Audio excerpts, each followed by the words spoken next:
너목보라든지. 근데 그때 나가보질 못했어요. 연락을 안 주셨었는데 어. 사실 할 수 있는데 그걸 깨고 나오려면요. 일단 이게 실기 쪽은 단점이 있어요. 안 하면 녹슬어요. 성대를 어떻게 움직여야지? 라기보다는 사실은 소리를 어떻게 내야지?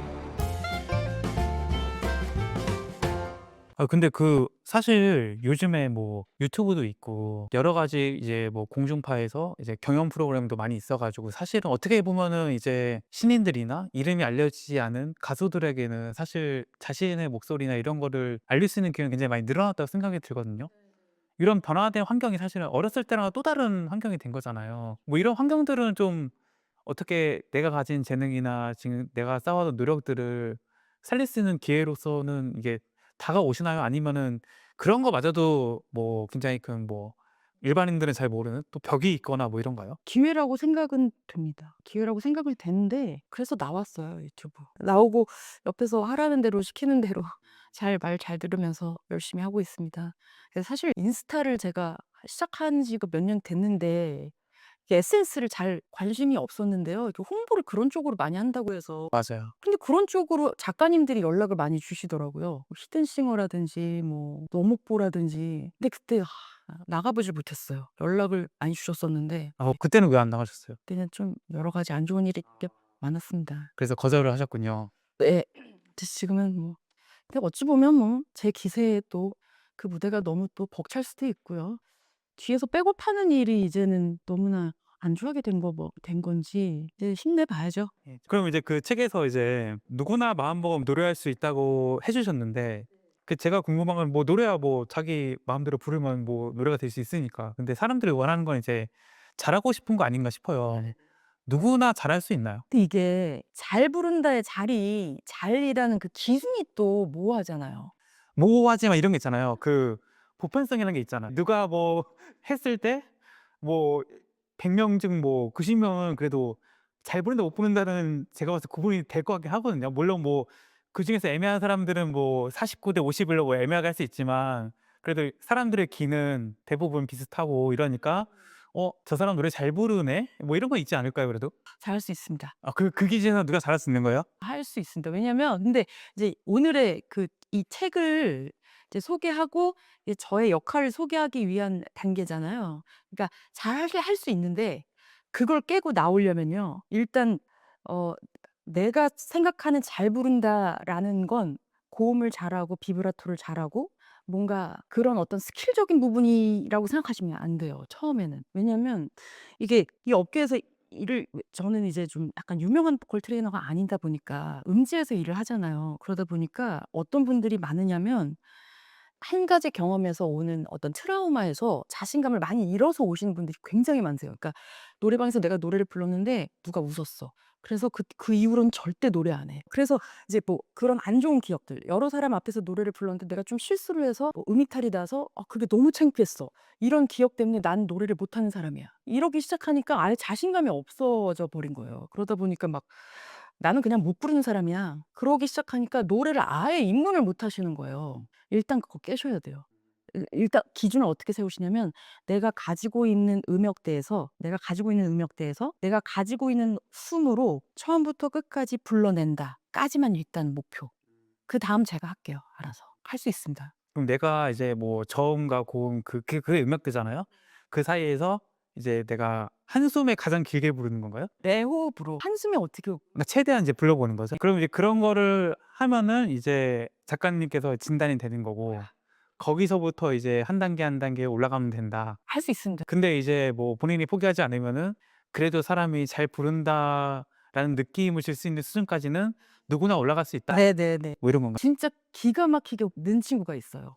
정말 성대에 힘이 하나도 없던 친구예요. 네. 정말. 근데 기가 막히게 발전해서 얼마나 배웠나요 그분은? 한 3년 배웠나 3 년. 네. 네. 3 년을 하다가 근데 그런 이게 실기 쪽은 단점이 있어요. 안 하면 녹슬어요. 다시 원래대로 돌아간다. 원래대로까지는 아닌데 사실 근데 저도 그래요. 저도 연습을 안 하면 트레이닝하고는 달라요. 트레이너를 아무리 해도 제가 연습을 안 하면 노래가 그게 이제 제가 생각하기에는 이제 우리가 몸을 쓴다고는 치면 봤을 때 이렇게 근육을 쓰는 거잖아요 사실상. 그 안 쓰면 사실 근육이 뭐 줄어드니까 그런 맥락인 거죠? 약간 감도 잃는 그런 감을 잃는다? 그런 느낌인 것 같아요. 그러면은 이제 그 사람들이 궁금한 건 이런 것 같아요. '내가 노래를 잘 부를까? 못 부르는 걸까?' 이게 사실은 명확하신 분들은 사실 뭐 너무 주변에서 반응이 극명하니까 이제 아시겠지만, 이제 애매한 분들이 대다수일 거라 생각이 들어요. 그래서 이제 뭐 친구들은 다 잘 부른다고 하는데 뭐 또 누구는 못 부른다고 하고, 이런 상황에서 본인이 좀 노래를 잘 부른다 못 부른다를 판단할 수 있는 방법이 있나요? 알 수 있는 방법. 일단은 맨 처음에 말씀드릴 때 음정과 박자 이런 거 말씀 많이 하시잖아요. 근데 음정과 박자를 틀리고 있는지도 모르시는 분들도 많으세요. 근데 이제 일단 성대는 불수의근이라고 해 가지고 그 우리가 막 근육을 이렇게 손가락처럼 이렇게 움직인다고 이렇게 구부려야지 뭐 성대를 이렇게 움직여야지 이렇게 움직여질 수 있는 근육이 아니에요. 그러다 보니까 '성대를 어떻게 움직여야지?'라기보다는 사실은 '소리를 어떻게 내야지?'라는 의미로 발성을 연습을 해야 되거든요. 그래서 청력에 엄청 귀를 기울여야 돼요. 아, 먼저 청력이 먼저다. 근데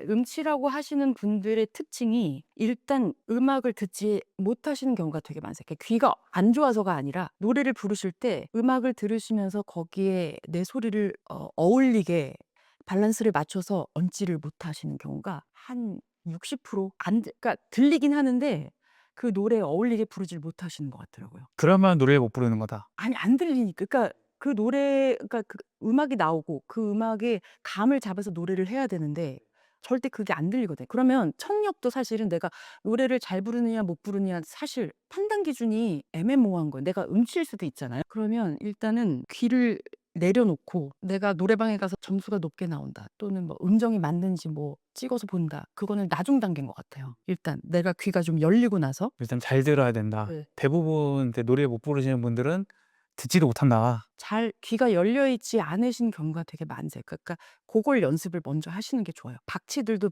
마찬가지세요. 아, 그러면은 이제 대부분은 이제 내가 노래를 잘 부른다 못 부른다 판단할 때 뭐 코인 노래방 가 가지고 노래를 불렀는데 점수가 이제 높게 나왔다, 뭐 이런 걸로 이제 내가 노래를 잘 부르는 걸 판단하실 것 같은데, 그럼 뭐 말씀하신 거를 좀 이어가 보면은 그렇게 뭔가 뭐 음이든 박자든 전혀 이제 어울리지 않게 부르는데도 노래방 기계는 점수가 잘 나올 수 있는 건가요? 그럴 수 있죠. 그럼 사실 노래방 점수하고 실력은 거의 상관없는 거네요? 일부 동의는 하는데요. 네. 안정감을 보는 것 같아요. 노래방 기계 점수할 때. 네. 안정감. 뭔가 흐트러짐 없이 잘 타고 가는지. 그리고 어떻게 보면 "크게만 부르면 점수가 높게 나온다." 뭐 이런 얘기를 하는 분들도 계시거든요. 그러니까 밸런스를 크게 잡아서 계속 크게 부르시면 높게 나올 수도 있어요. 그러니까 그러면 뭘로 판단을 하느냐, 호흡을 노래를 했을 때 내가 호흡이 딸리느냐 안 딸리느냐 고걸 한번 느껴보시면 좋을 것 같아요. 그러니까 노래를 부르셨을 때 '내가 숨이 차서 죽을 것 같아.' 이러면 뭔가 잘못되고 있는 거예요. 그리고 정말 진짜 단적인 예로 정말 쉬운 거. 한 곡을 처음부터 끝까지 내가 불렀다. 마이크를 딱 잡고 한 곡이 끝났어요. 끝났는데 내가 한 곡을 더 부를 수 있을 것 같아. 물론 뭐 가성으로 불렀을 수도 있지만 한 곡을 더 부를 수도 있을 것 같아. 도저히 안 되겠어. 한번 쉬어야 될 것 같아. 그러면은 전자가 조금 더 나은 상황인 거예요. 더 잘 부른다. 더 낫다. 네. 예, 일단 제가 봐야 되니까. 왜냐면 더 이상 힘을 너무 주어서 몸으로 막 꽉꽉 눌러서 부른 노래는 그 교정을 해야 되는 쪽이거든요. 근데 이제 절대 가성은 안 되고요. 그 일단 못 부르는 사람은 일단 "노래 한 곡 부르기가 쉽지 않다. 힘들다. 본인이 지친다." 아. 그럼 뭐 이런 얘기 있잖아요. 뭐 노래방을 가서 뭐 1 시간 동안 노래를 불렀다. 이런 분들은 일단 기본은 되는 건가요? 근데 이제 그게 일단은 피지컬적으로 그게 롱런은 되는데 피지컬적으로 내가 조절은 할 수 있는데 이제 거기에서 다른 부분도 봐야죠. 곡의 밸런스라든지 느낌이라든지 고음이라든지 저음은 잘 되고 있는지 공명은 잘 살리고 있는지 그런 부분을 또 복합적으로 다 잘 봐야 되는 거죠. 근데 일단은 단적인 이유는 내가 혼자 가서 판단을 할 때는 굉장히 어려운데 그런 부분을 이제 조금 그냥 꼬집어서 말씀드리면 그런 부분은 조금 쉽게 하실 수 있다. 근데 잘 부른 노래는 힘들게 부른 노래가 아니라 덜 소모된 노래다.